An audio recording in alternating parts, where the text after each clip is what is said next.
If you don't give your music away, you're an idiot. And you might be thinking, Greg, but I spent thousands of dollars in the studio. I spent thousands of hours practicing my instrument, thousands of dollars on music equipment. Yeah, I get that. But here's the problem. Nobody cares.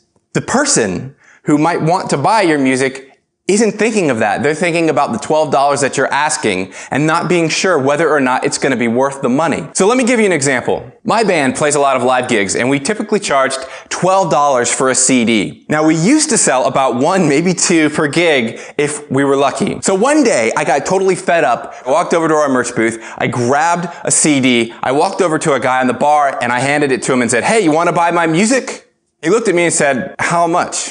"I'm not going to charge you anything, dude," because I'm like really frustrated about this at this point, right? And I said, "I'm not going to charge you anything, dude. You can give me whatever you think it's worth. I'm going to take a donation. So whatever you want to give me is totally fine with me. If you don't want to give me any money, then that's fine. You can take it for free. It's up to you." The guy reached into his pocket and handed me 13 bucks. So here's the point. When we don't give away things for free, we don't give people the opportunity to develop trust with us. So when that trust isn't there, they don't know if what they're spending money on is going to be worth it. So if you've given anything away, the problem isn't that you're giving it away. It's because you don't create the infrastructure to allow somebody to pay you back. So that's what I did.